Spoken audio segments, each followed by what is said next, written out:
Hello, and welcome to another episode of Adventures on the Can Do podcast. I am your host, Jothy Rosenberg, aka the Incorrigible Entrepreneur. A professor turned entrepreneur and founder of 9 startup companies. On this show, I talk with business leaders and personal achievers. Adventures on the Can Do explores the challenges and rewards of entrepreneurship, overcoming adversity, and where grit and perseverance can get you. Be inspired by others and push yourself along your path to success and fulfillment. My forthcoming book, Think Like a Startup Founder, based on my experiences, good and bad, seeks to help early-stage startup founders avoid the oh-so-many pitfalls founders can experience along the way. Adventures on the Can Do adds to that the stories of many other founders, each with an amazing story and set of lessons learned that will be valuable to listeners.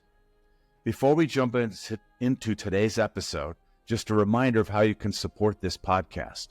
You can go to my website, jothyrosenberg.com, and sign up for my newsletter, and there you can also see other episodes of this podcast.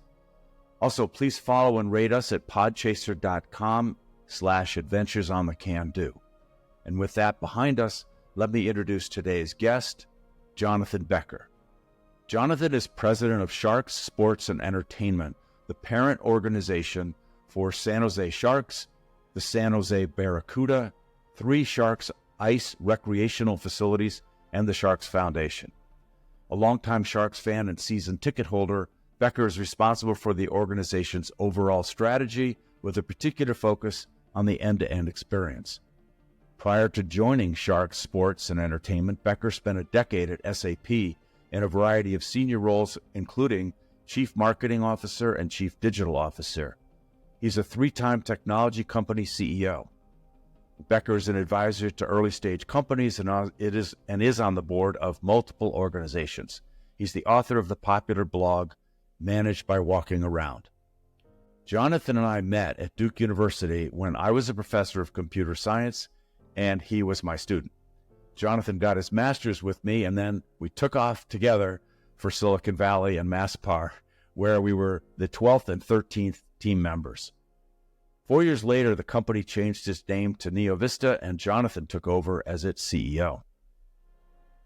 So for this episode, we have a really interesting layout because with Jonathan, we can talk about starting from scratch, taking over a mature company, working at a huge company, and leaving tech, and a whole bunch of things in between. It's an incredible set of adventures on the Can Do for you, Jonathan Becher, isn't it? Can do is a great phrase to describe almost anybody's career, but I think it applies well to both you and I. Good to see you, Jothy. Good to see you too. Actually, before we launch into the discussion of those topics, I do like to help position you for people that are listening. So could you just tell people where you're from originally and where you happen to be geographically right now? Yep. I grew up in Southern Virginia and North Carolina as well, sort of in the Duke in the North Carolina area and South Virginia as well. I've lived in a bunch of other places, but these days I'm in Northern California. And right at the moment, I'm at ice level at SAP Center in San Jose. Right behind me is where the professional hockey team, the San Jose Sharks, play. Yeah, and everybody knows you're the president of the Sharks. So I always say it incorrectly. I say you're president of the San Jose Sharks, but it's the Sharks. Sports and entertainment. That's right. Well, that's only because we have 2 hockey teams. We also have 4 recreational ice centers. We have a bunch of concerts. We have a nonprofit foundation. So I like to say it's more than just hockey. It definitely is. I've seen the place, and I think what you guys do outside of hockey is pretty cool. A lot of community oriented stuff, which is great. Exactly. Very, very proud of you for all that. So we've talked also about part of your bio I read out was that how you and I got to know each other, and that we and that we came out to California together. I sort of stole you away from Duke, and then we did our first startup together, very first one for both of us, which was called MassPar. At least originally it was called MassPar. And so kind of as we said, we're going to kind of cover these four major transitions or phases, I guess. They're phases in your career right up until now.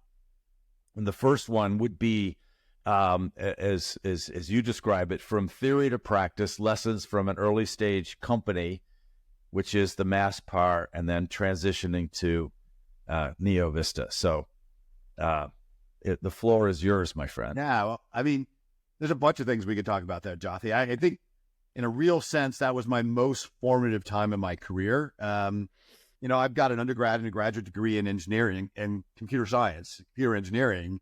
And yet, ultimately, if you want to run a company, which is the desire of a bunch of us, you sort of need a B school style education. You can't just be an engineer. You have to know about a bunch of things outside of that. And if you're in a company, we joined as employees 12 and 13, and at its height, MassPar had, I think, 400 people in it, et cetera.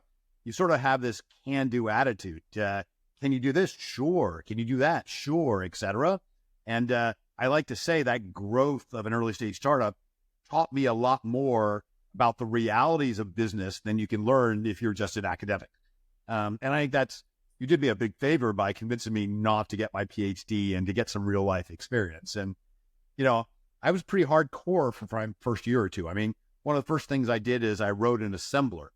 And one of the things about writing an assembler is the darn hardware guys like to change the instruction language every week or so. So you write this assembler and then you realize it's out of date, almost as soon as you're done. And because things they try in hardware don't work, right? You're the software guys, they're the hardware guys.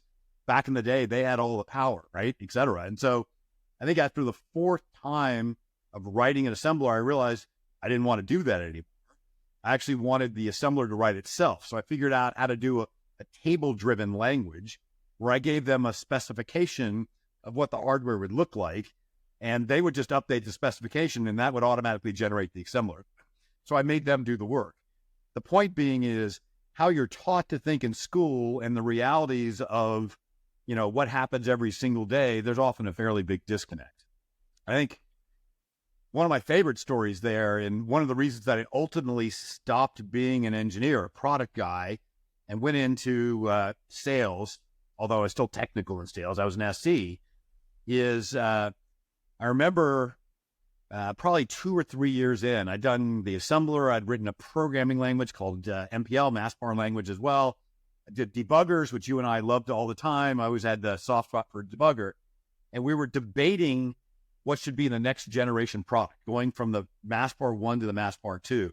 And there are a bunch of really smart engineers. I was still the youngest person on the team, probably 24 years old at the time, talking about what should be in the future version.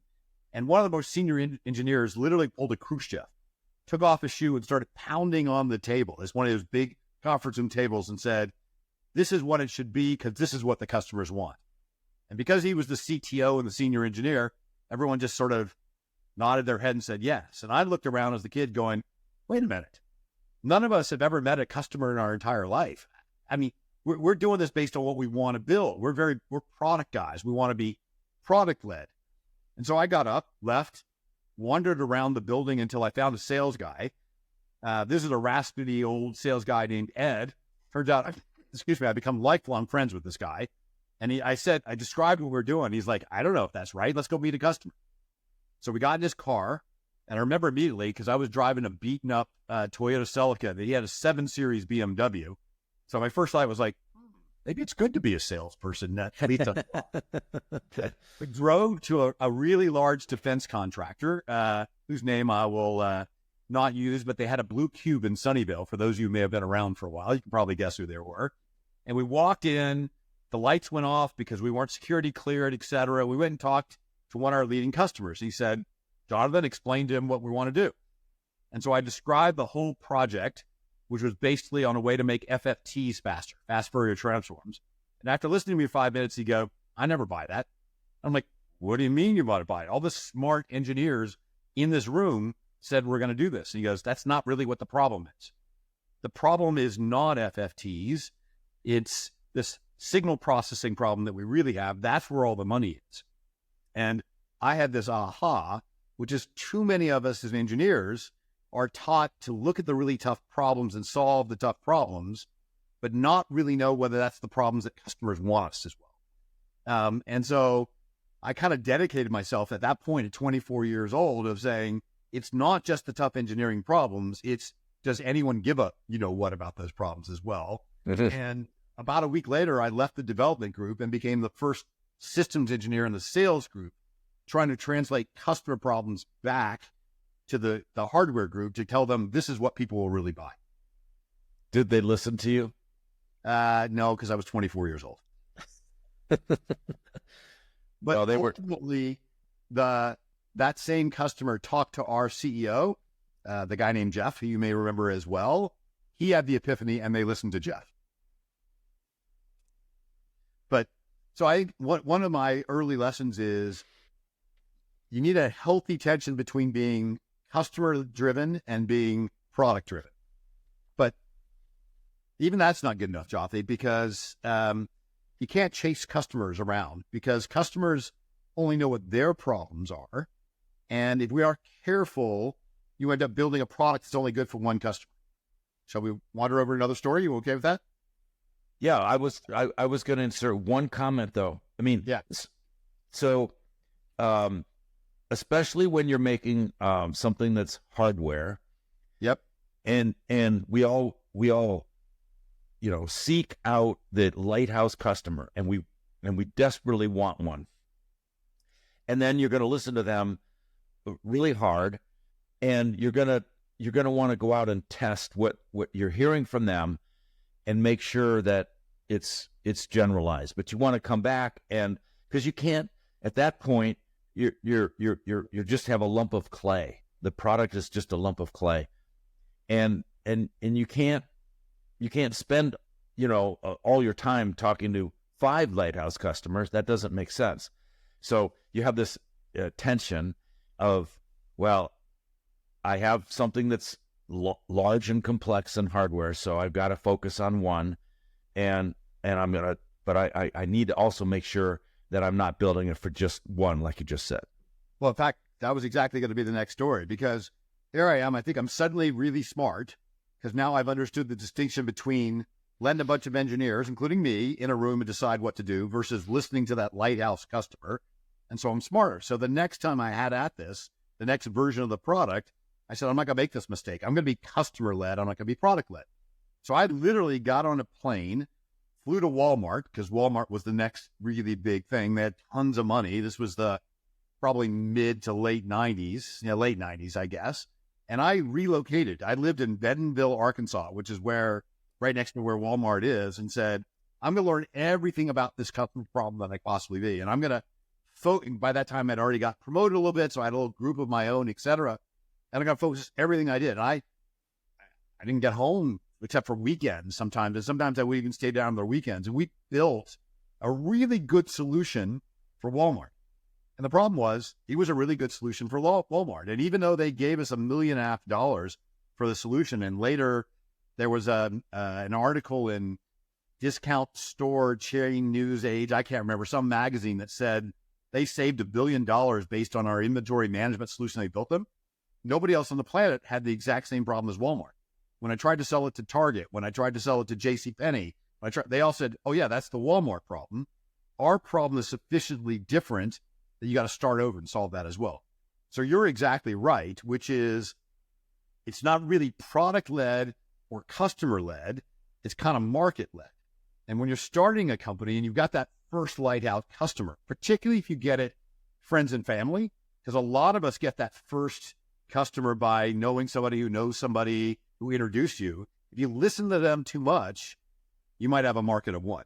And unfortunately, I've made that same mistake twice in life. And so if you can figure out how to only spend 60% of your time with that first lighthouse customer and at least have 2 or 3 others that are stalking horses to tell you whether it's relevant or not, you'll be in much better shape. And I made the same mistake again. We never got product market fit with number 9 startup, because this hardware cybersecurity solution is so complicated. And when actually the Lighthouse customers sought us out, it was and they paid us $1.5 million. That's a funny number that everybody seems to come up with. And it was like, it was like manna from heaven. And I'm thinking, this is great. Now, I know we got to go talk to others. And we did. We talked to many others. But, we were still digging in. And ultimately, even that customer, sort of stopped when a huge management change occurred. And our champion inside this Lighthouse customer that we'd already been working with for a year was basically retired early. Yeah, exactly. And we were screwed. In the metaphorical sense. Yeah, right. So now, those that might be listening to us, it's tempting to think that this is only a hardware problem, and that if you're a software startup, you can easily change. But the reality is you can't, because you don't really have time to write your software in a highly configurable way, particularly with that first Lighthouse customer. So you tend to take shortcuts and hard code things, even though you know better because you've been trained that way and you've done it at other jobs. You're like, it's going to take me a week to make this parameterized, and I can get it out today, et cetera. And that Lighthouse customers breathing down your neck, and you never have quite enough developers to get done as well. And so that first release is almost always a throwaway release. And I think my biggest learning is be prepared for whatever your alpha or your beta or whatever you call it to be the thing you're willing to walk away from. If you get too emotionally attached to that first thing, it's unlikely the thing that takes you to scale. So talk about being CEO for the first time. It's scary. So it sounds like a made-up story, but overly simplified. I went to the bathroom and came back as CEO. Now, all right, there's a little context for that. So I had just been promoted to what many companies would call CTO, but they didn't want to give me a C title. So I was head of advanced development, I think, at a company called NeoVista. And we were, 100, 125 people. We were building, these days, what people would call AI tools. Back then, it was called machine learning and knowledge discovery. But wait, it was the same company. It was MassPar. It was a reinvented version of MassPar without the hardware. That's exactly right. Okay. The software that I invented down in Walmart got stripped away to become the elements of what was essentially a data mining company. At this board meeting, we were not seeing enough growth in brick and mortar's business. As I said, we couldn't get enough other retailers to buy what we had sold to MassPar, but we had proven out that the technology worked really well. And there were a bunch of us at the board meeting. And I said what was essentially a throwaway comment when the investors, Kleiner Perkins primarily, although I should probably not say that, said, well, what else can we do this? And I said, same techniques would work online. Here's how you would solve the problem at Amazon or pets.com, because they were probably alive back then. Pets turns out, buy their own dog food online. But, you're a Webvan, all those big companies thought it would take me, I think I said, it would take me a couple of months to rebuild this software to make it work for internet retailers. We had a break in the board meeting. You know how board meetings are. If you're lucky, only 3 hours. We were in a tough financial situation, so this one was almost all day. I went to the restroom. I came back. There was nobody else in the room that had come back yet, just the chairman of the board. He sat me down and he said, I've got some good news and a bad news for you. I said, the bad news for you is your CEO was just let go. And I was like, okay. He goes, the good news is your CEO. No, that's the bad news too. Right. And I said, I have no idea how to be CEO. That makes zero sense. I've had no experience. I don't have a business background. I'm a trained engineer. Yes, I've been in sales a little bit. I've done some marketing work. I get it. I'm a little bit of a switch hitter, but I can't do this. Go get somebody else. And his answer which probably made my entire career, which is I have more faith in you than you have in yourself. You are the CEO, and I'm happy to walk you through issues if you have to do it as well. But we believe in that vision so much that we'll bridge you money to build this internet thing. And not only did it make my career, it made that company, it turned me into who I am now. And I think that there's some advice maybe in there, which is sometimes people see things in you that you don't see in yourself.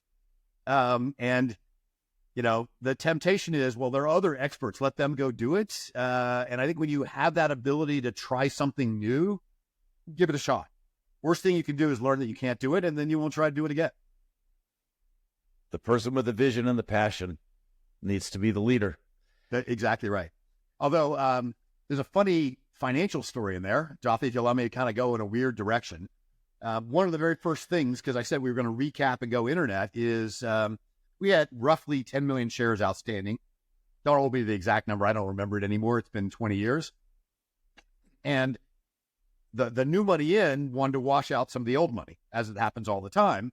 So, and they wanted to do it severely. So they said, we're going to authorize up to 40 million shares. So that's 4 times as much. So essentially give all the existing investors a 4X haircut. But that also meant the employees got a 4X haircut as well. So that would freak out some of the more valuable employees. So they said, and I'm making up the numbers here. That doesn't matter. Let's say a lead engineer who might have had 100,000 options. They said, we'll reissue new stock options. So now you have 200,000. Now, one of the things I learned is a lot of engineers aren't very good at math, because what I expected people to say to me is, oh my God, you just diluted me by 2X, because the overall company has 4X as many shares and I've only got 2X as many shares. So that means I actually have half as much ownership of the company that I had before, as opposed to maybe 0.5%. Now we have 0.25%. Instead, what I heard is, thank you for giving me all this new shares. Now when we sell at $10 a share, I'll have made $2 million rather than $1 million. And I remembered, this is interesting. Law of large numbers applies. And the next startup I did, I think we issued 100 million shares and everyone was always really happy. No one ever asked me about percentage ownership. They just wanted to know how many shares they had. People have gotten a little smarter lately in the last, 10 years, and they understand that the absolute numbers don't mean anything company to company. They mean zero. That's right. And that's one of the interesting things, that when you're evaluating job offers, companies only want to tell you the number of shares as opposed to percent of ownership. And what's worse is they forget to tell you things like liquidation preferences and where you are in the cap table, et cetera. So comparing jobs become really hard now, or at least comparing the incentive comp part of jobs, particularly the more senior you are. Okay, cool. Now, let's go. Before we leave. So the other thing I learned the hard way about being a CEO is the job becomes almost a little bit about team building and babysitting. And I was lucky enough, I don't know, at 32 or whatever it was, to go see a Stanford lecturer. Now I've forgotten his name, Bob Sutton, Professor Sutton, who quipped something called the no asshole rule. And the no asshole rule said, particularly in early stage companies, hire for culture and adaptability over hiring for expertise. So we have this style, I think, that most companies still do today, which is you go get the superstar salesperson who can sell anything, even though they're not a very nice human being. You go get the superstar developer that can build anything, even though they're a nice human being. They're not a very nice human being. And I found that they so alienated everybody else in the startups that their superstar qualities diminished everybody else. And so one of the things that we tended to do, and I ended up doing 3 startups with the same rough group of people, is saying, if you don't fit with us culturally, then you're not the right person. I don't care how superstar, how good you are to do, culture trumps strategy and skills. Mm-hmm. So we started interviewing for adaptability rather than IQ or EQ. Yep, makes sense. A lot of people like that along your way as well. Oh, yeah. I mean, and I'm afraid that there are some cultural differences, East Coast, West Coast. around this issue as well. I don't want to alienate anybody, so I won't say more. All right. So then I guess the other thing to talk about next, or the next thing to talk about is, so then you went from, okay, you're CEO of Neo Vista, and ultimately it did have a sale. Yep. Wasn't a barn burner, but they can't all be. And That's right. And then you did your first from scratch. Correct.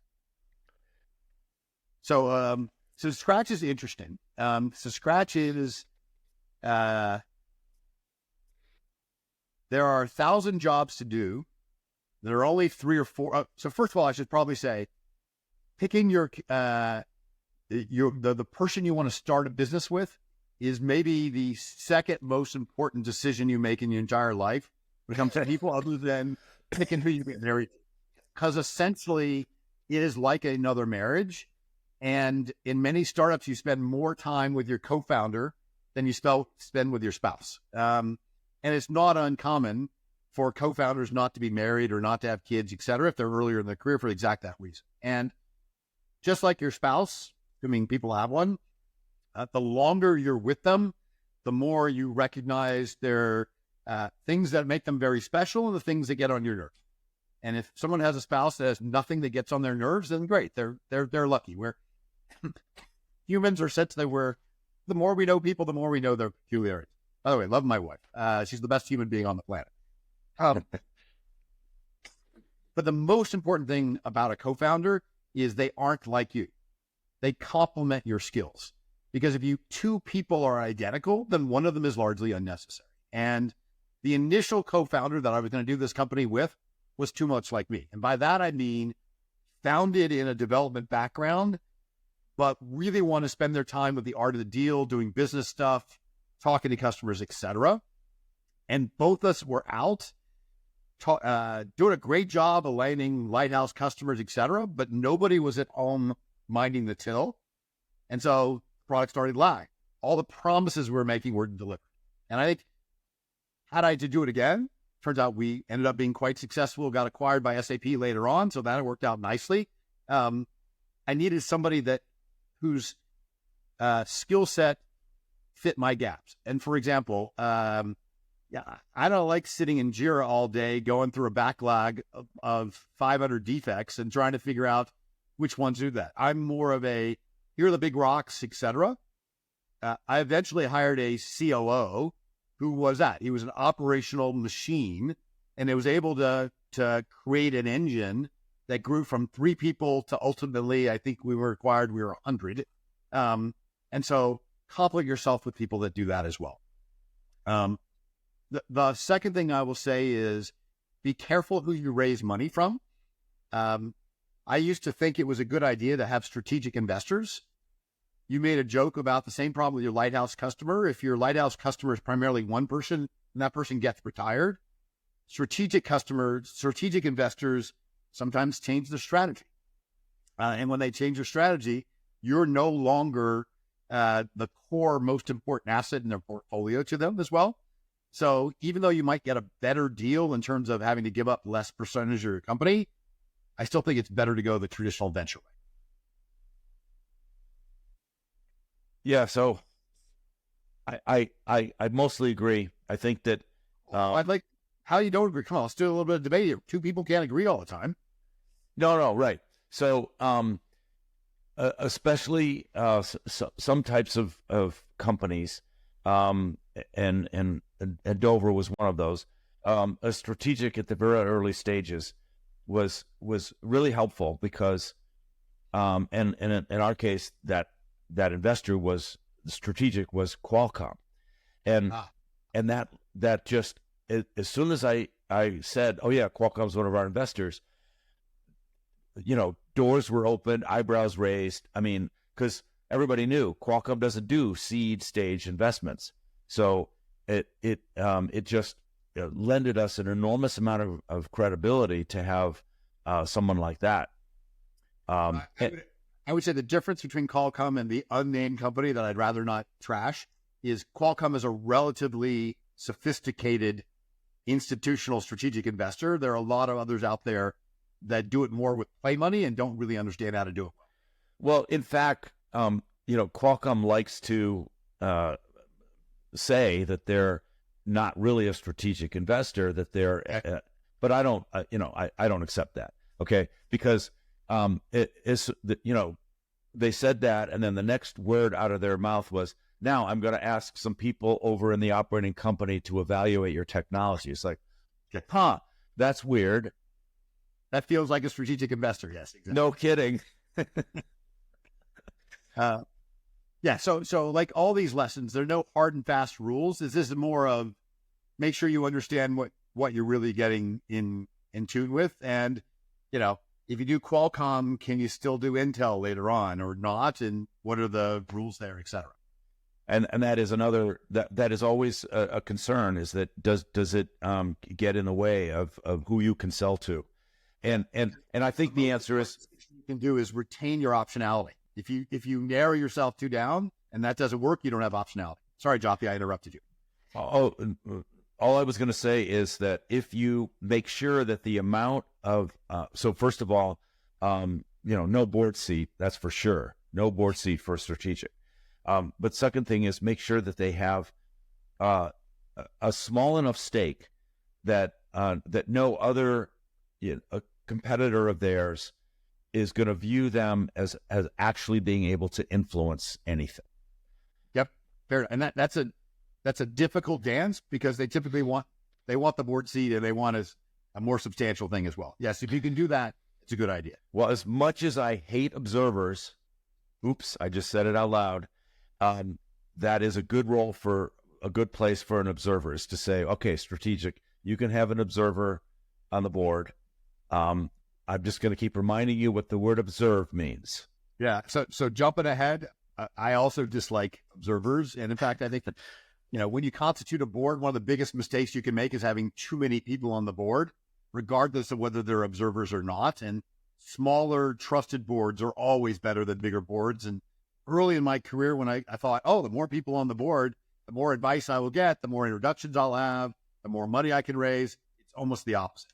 You and I should have talked a lot more in those early years after Masspar, because the first time I was CEO, I inherited a board of 13 people. Oh, jeez. That's too many. I know. Why didn't I call you? Why didn't we talk? All right, let's move. That's the point of this podcast, which is almost every early stage entrepreneur, having done this before, suffers 50, 60, 70% of the same problems. And by talking about them, hopefully other people won't make the same mistakes. Yeah, absolutely. Okay, so you're doing pilot, and you gave a little bit of a preview, but talk about the process of getting acquired and joining one of the most gigantic companies, because that particular company would be gigantic in any other place, but when you realize it's a German company, it makes it even seem more gigantic. Yeah. So I don't know, 3.5 years into the pilot run, we got an inbound inside sales thing that somebody at SAP wanted to buy our product, or at least evaluate our product. And I think it was less than 3.5, because we eventually sold it 3.5 years. So maybe it was just shy of 3 years in. And I was like, well, this is too strategic of a deal for me to hand it out to the sales team. I'm going to take this one myself because I'm the ultimate BD guy. I'm going to go and meet with them because we get them to do it, then we can run through their sales channel, et cetera. This is going to be a new opportunity for us, et cetera. So, I prepped my little demo. I scraped some of the data off the internet so I can make the demo based on some of their data, et cetera. I show up in Palo Alto. We were Mountain View based. We were actually Boston and Mountain View based, but I show up in Palo Alto, their headquarters. I get ushered to this gigantic conference room because at the time, they were only 40,000 people, but that's still, I'm a 100-person company. That's gigantic. I sit down with the head of North America, the heir apparent to the CEO, and I start my pitch. He asked me a few questions, and then he's like, oh, no. I don't want to be a customer. I want to buy you. And I'm like, oh no, we're not for sale. We're growing nicely. We're not for sale. And I'll paraphrase because he was slightly more polite than that. He goes, oh no, I'm buying you, or I'm putting 100 in engineers to put you out of business. Take your choice. Very, I won't try to do the accents or anything else. You can get the general idea. I was like, oh. And I looked around. I was like, uh-huh. And I thought about our customer base, and we had a fair number of SAP customers as our customers. I was like, they could probably do that if they really wanted to. So I went back. I had a conversation with investors, and they're like, okay, hire a banker. I'm like, oh, hire a banker. What, do I go down to Bank of America or Wells Fargo? How do you hire a banker? How do you decide? One of the many things you have to figure out as a CEO, I was like, you guys should, what banker do you use? I don't know, whatever one you want. What have you used before? Because everyone just assumed I'd used a banker before. I've been around a lot of bankers, but I don't know. So you go talk to the big guys, and you're like, they want how much money? No, I'm going to do all the work anyway. That doesn't make sense. So hired a boutique banker, talked to a bunch of companies, ended up with 6 or 7 offers, became a little competitive, and did end up selling to SAP. Later, I found out at much more money than they originally expected by it. So that was a nice outcome. But we went from 100 people to, as I said, 40,000. Ultimately, when I left a decade later, SAP was 100,000 people. And I grew up in a town with less than 40,000 people. So that was a shock. But it actually taught me something really important about scale. And I don't think I understood it at first, which is at some point at scale, product doesn't matter. And what matters is distribution. And I think if you get distribution right early enough, not when you're 5 people in a dog startup, but when you start generating real revenue, probably around the 5-ish or the $10 million mark, if you start thinking about more than just direct sales, distribution, you're in much better shape. And I'll just give you a quick story. We'd done a trial with a large electricity company, a utility company based on the West Coast. You can probably guess who that is, but I will say their name again to make them anonymous. And the trial, as pilot, the trial had been like a $15,000 trial. It was hugely successful. We've been working on closing the deal, and the deal was going to be about $150,000, which is a pretty decent sized deal for us as a relatively small company. And so $150,000 a year, 5-year deal. So because we were SaaS, AAV kind of thing. And right before the acquisition, the acquisition committee said, don't close that deal because it's better if you close it, post-acquisition. Like, fine. So like 2 weeks post-acquisition, it's time to, I'm running this as a business unit inside the company, the SAP. And I get a call from the Western regional sales guy that says, hey, let's go see that customer. I'm like, oh no, I got it. I can close this deal. He's like, no, let's go see that customer. So I get in his car, by the way, Lamborghini, another one of these car modes, like, what am I doing wrong here? We drive up to San Francisco. We got a meeting with the CIO. By the way, in 2.5 years of dealing with this company, I'd never met the CIO. I was like 2 levels down. My contact, George, was in the room as well. So it was the CIO, George, myself, and this Western region sales guy I had no idea who was. I start to give the pitch of the product to the CIO. He's like, no, don't want to hear from you. He turns to the SAP, his sales rep, that he bought stuff for, and goes, what does this do? And he gave some not very good explanation about what the software I'd labored on for 3.5 years was. And he goes, okay, got it. And he turns to his George, the guy I'd been selling to for the last 1.5 years, and said, what are we about to buy? He's like, we're going to buy like 500 licenses for $150,000. Turns back to, and he goes, well, how many do we really need? He goes, ultimately we'd want 18,000 licenses for everybody across the country. He goes, got it. He turns to the sales rep, how much is that? He says, $3.5 million. He goes, done. So we went from a $150,000 deal to a $3.5 million in one sales call on a rep who didn't really understand what the software did. And the reason... Drove a Lamborghini. What? Drove a Lamborghini. Drove a Lamborghini. That's exactly right. That's what power of distribution and brand can do for you. All that really had changed, that we were now an SAP product. He said some words like, yeah, we're going to throw more engineers to this. We back it. It's going to work internationally because I'd never done translation, etc. And it occurred to me, the best way to scale the pilot business was to sell to the SAP sales reps, not to the customers. And from that day on, the secret thing I did was there were roughly 2,000 SAP sales reps.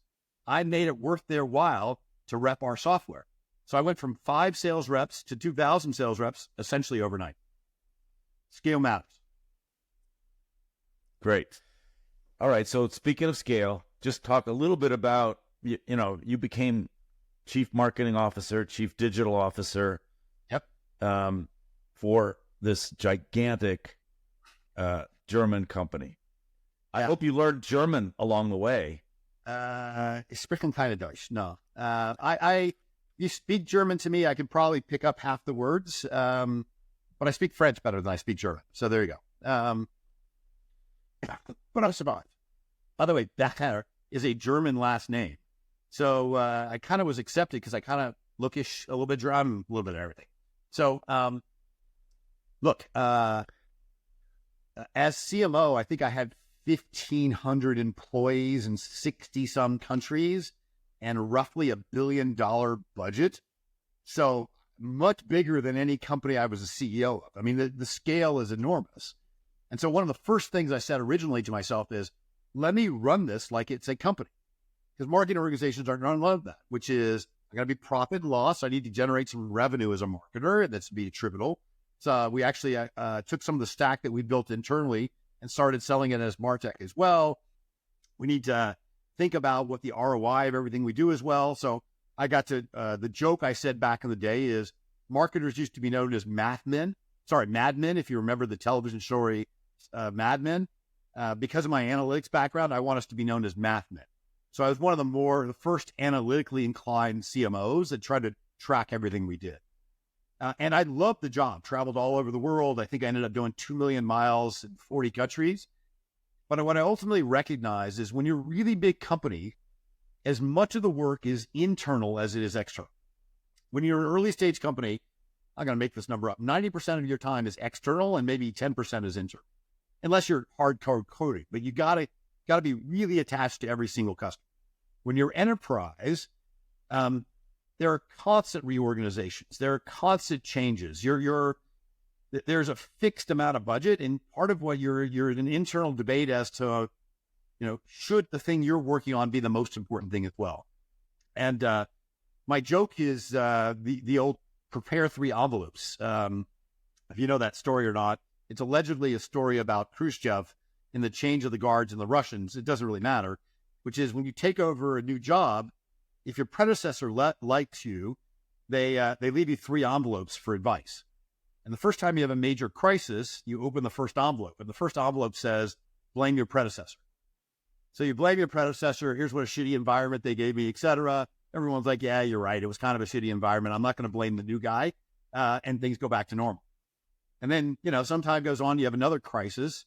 I'll go, oh yeah, remember the envelope. So you open the envelope, and the second piece of advice is reorg. Because reorgs are like putting the deck chairs on the Titanic. You change enough things, you acquire a company, you divest of something, you can't tell the financials, et cetera, and it looks like things are going as well. So then eventually you have a third crisis at a big company, and you open the third envelope. And as you might guess, the advice in the third envelope is prepare 3 envelopes. Get ready for it to be replaced. And retire. Or retire or anything else. And I'm not a rearrange the deck chairs on the Titanic kind of guy. And so what I loved about my big company is I had 4 different careers inside of SAP. So I kept preparing envelopes and giving it people to other envelopes as well. But it's not for everybody. It's the scale's amazing. I can call virtually any C-level exec at virtually any company in the planet and get a meeting, which I don't know about you, Jothy. I never was able to do that as a startup guy. So you get ultimate access, but things move 10 times slower than they do at early stage companies. It's a plus and minus. Mm-hmm. Okay, so phase 4. I want you to talk about. So there's obviously a connection. Everybody heard you say earlier that it's called SAP Arena. Yeah, and so you found out about the job over there, and what was going through your mind about the world of tech, and that you've been in for so long, and that you're moving away from it. And as I know, and I'll sort of preview this, and you've pretty much said it's a permanent move. Yeah. Don't tell all the recruiters that still call me and try to get me to do something else, because it's just nice to thumbnail. So look, I've been a B2B, a business to business person my entire career until now, of course. And towards the end of my B2B career, one of the things that really started bugging me a lot was people would say, I'll just pick the company. I've talked to Qualcomm and this is what they want. I've talked to General Electric and this is what they want. I've talked to, pick your favorite big company. And I'd go, they have 100,000 employees. How do you know what they want, right? Big glass buildings don't buy software, people do. And increasingly in enterprise, there's a huge division between those that do the purchasing of software and hardware and those that are the end user. And yes, SaaS tried to break that down, but that hasn't really worked. And there's lots of things as well. And I care passionately about the people that consume the software and the hardware, but all your time in B2B is on those that buy it, the CIOs, the procurement departments, the CFOs, et cetera. And no offense to them, they hold the purse strings, but they aren't the people that end up using your software or your hardware every single day. And I was trying to, just like the internet disintermediated us, I was trying to disintermediate. That was the last job I had at SAP. I built something called the digital sales channel, where my irrational idea, I called it my BHAG, my big, airy, audacious goal was all sales would be done online. The Amazon of enterprise software, no humans involved, to sell, to market, to service, to support, all digital. Can't ever be done, but I'm a ditch-to-ditch guy by pointing to the big ditch. And one of the things that did, because I'm an analytically inclined person, is it got me exposed to a lot of places that were starting to use analytics to make unusual decisions, especially in sports. So I ended up leaving SAP. As you said, I took some time off. One of the four founders of SAP, Hasso Plattner, was the majority owner of the San Jose Sharks. By the way, the reason this is called the HP Center is because when I was a CMO, I renamed it from the HP Pavilion to the SAP Center. So I was kind of complicit in this as well. He called me and asked if I was interested in coming over and running Shark Sports and Entertainment. And I got to tell you, I had one of those little kid effects, like when you're 7 or 8 or 9 years old. I was like, yes. He's like, well, hold on. We haven't talked about structure or comp. And I was like, don't care. Because it's about passion. And now I've turned this into a tech-like job as well. We've embraced a lot of technology. We're the first and still only NHL team to do cryptocurrency. We have a bunch of interesting technology like reverse ATMs. But at the end of the day, when we do an experiment, we run, by and large, about 150 events a year, live events. You get feedback the next day. And in enterprise, it can take 6, 9, 12 months to get to market. If you're trying to raise money first, et cetera, the time, there's not instant gratification. And in the consumer world, if you design your experiments right, you can get instant gratification the next day or the week later, et cetera. And that speed versus velocity really appeals to me quite well. Plus, it's fun. Yeah, you were already a fan. You were a season ticket holder. I was a season ticket holder, indeed. Yeah. Chuck, can we give you one quick technology example, or are we running out of time here? No, it's fine. There's a bunch here, but I'll give you an unexpected one. So during the pandemic, you remember that days? Oh yeah. People were worried about cash. We didn't know anything. We figured cash might carry the coronavirus. If you do cash, there'd be human interaction, et cetera. So a lot of venues wanted to go cashless. It didn't happen just in arenas. It happened in grocery stores, restaurants, et cetera. And I struggled intellectually with the notion of going cashless because there's a whole segment of society that relies heavily on cash. And if you say you only accept credit cards or maybe credit and debit cards, you're telling them we don't care about it. And even though Silicon Valley is a rich place, there's a ton of people here that still do cash. So we came up with this idea that said, let's create a reverse ATM, which is sort of what the name implies, which is take your cash, put it into the machine, and a debit card comes out. They actually have Sharks branded debit card. show you an example. Sharks branded debit card. And at the point of time you put your, like, say, $20 in, there's a little notification that says, hey, there's normally a transaction fee of 2.5% or whatever transaction fees are. We'll eat the transaction fee, meaning you'll get a full loaded value card if you agree to share the purchases you make with this card anonymously. But if you don't, then instead of $20, you only get the 1970 whatever that is, with the 3% taken out. And the default is accept, and like 99% of the people accept the opt-in. So what happens is now you've got a debit card, which not only works in the arena, you can buy food and beverage, merchandise, tickets, etc., but works everywhere that debit cards are accepted. So if you still have debit left on it, you might go to the local convenience store and buy something as well. You might go to a restaurant and use that because it's just a general purpose debit card. So what does that mean? I've got roughly 3 million people that stream through our venues, our physical venues. Now I've got profiles on the purchasing behavior of 3 million different consumers that are high value consumers here in the Bay Area. I can go to potential sponsors and say, you think you have this diet soda, they're more likely to drink this diet soda. Or for when they're late night, they buy this kind of food as well. So the question is, am I sports entertainment franchise or am I data franchise as well? And so we're increasingly flexing our muscles and showing that we have a bunch of data. Wow. Monetizing data is valuable stuff. It is valuable stuff. I have a working theory, not to be proven, that one day we'll make more money off of things like data and brand than we will make off of tickets to our venue. In fact, the business plan says that'll happen by 27, maybe 28. Well, very cool. Well, you're still at it. You're still at it, very much so. Once a tech guy, you're always a tech guy. You can take the technology out of the boy, but you can't take the boy out of the technology. Or did I say that backwards? I think I might have said that backwards. Well, is there anything you would like to just any topic? Just so maybe one thing that I'd ask all of us to think about. Look, I love Silicon Valley. I've been here, all my adult life. Now I've been here longer than I've been anyplace else.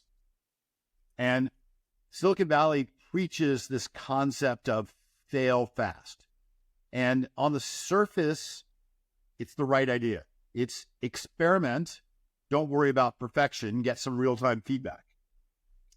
But I think it's forced us to think about speed rather than velocity, to think about how fast we're going as opposed to whether we're going in the right direction or not. And so I sit on a couple of boards. I help some early stage companies. I'm an informal advisor like you, Jothy, as well. I tend to tell people, don't focus so much on time to market, which is what everybody tells people to focus on, but instead focus on time to value. And if it takes you a little bit longer to get to market, but you ultimately provide more value because you've done some short-term experimentation, that's good. And time to value includes the fact it's not just purchased, which is usually what most people think about when time to market, but it's productively in use by people that matter. And that's that disconnect between the procurement department, the CFO, the CIO, whoever, who says, I'll acquire it, versus the people that ends up using it. And the closer you can get to the consumers of your product and give them value, the more successful you'll be ultimately. The more money you'll raise, the higher valuation will be, the more likely you'll go from early stage to mid stage, the more likely you'll get acquired, et cetera, et cetera. To me, time to value is the thing to focus on. Good advice. Thanks. Nice way to end our episode. And I'll get some links from you that I'll put in the show notes that, kind of point people to the, Sharks Entertainment and whatever else we can come up with that would be helpful to people. Can I your blog promo here before we close off? Yeah, and your blog, of course. Yes, go ahead. That's exactly what my unabashed promo is going to be. For those who think that I wasn't full of you want to read more about what I do, go to jonathanbecker.com. we'll put that link in there as well. What's the one about management by wandering around? Yeah. So that goes back to the disintermediation. The more senior you get, the more that those report to you want to make everything look like they're going well. I used to build software that did traffic light analysis, red, green, yellow traffic lights, etc. Nobody has the guts these days to show things are green. Nobody has, green or red, that's trending down as well. The idea of managed by wandering around is get out of your office to get to the sometimes you have to fly around. You can't just wander around, because especially in the remote days, and spend time, skip flow, spend times with people that are the quote unquote last mile to find out what's really going wrong, and be hard on the issue and not on the person. People are often afraid to deliver. I beg for the bad news. I start almost every meeting we're into with it, which is, this is not what you did on your summer vacation. This is not a brag to the boss. This is I know things aren't perfect. I've made decisions that don't work out. You might need more budget. You might need more help. Help me figure out where our weaknesses are. Because if I don't know where the weaknesses are, I can't steer us in a better direction. You'll be rewarded for helping those figure out, not penalized. It's rarely the fault of one person. Sorry, go ahead. Is the blog entitled Management by Wandering Around, or? Yes. Okay. It's stored at jonathanbecker.com. That's correct. Okay, got it. And these are lessons learned and insights into what drive us as humans, from my perspective. And as a participant in this podcast, you will be the proud owner of an autographed copy of my book as soon as it's in print. I will gladly accept that, as long as you say it's to Jonathan, so that way I know it's mine. From Jonathan. Oh, look at that. Well, I've stuck with Jothy. I've stuck with my short name. Yes, we're both named Jonathan. That is true. No one knew that until just this moment. No one knew that. They could have probably figured it. It's hard to figure out that that's my name. Oh, okay. Sorry. Unless you're in the tax business. Sorry for doxing you then, if you know that, which is revealing your true identity. We didn't actually talk much about grit, but maybe we'll have to do a whole second episode. I could talk for hours about grit. I'd love to do that. We'll do another episode sometime. Yeah. And just about grit. We'll start that podcast talking about volleyball and grit. To be fair, those volleyball episodes probably taught me business grit in ways that I didn't really appreciate until much later. Okay, this is a preview of a future episode. That's going to be a wrap for today. Thanks for tuning in to this week's episode of Adventures on the Can Do. Please share and like us on your social media channels. This is Jothy Rosenberg, and I'll be back with another episode every Wednesday morning at 9 a.m. Eastern Time. Don't forget to check out the show notes for additional resources and links. Hasta la vista.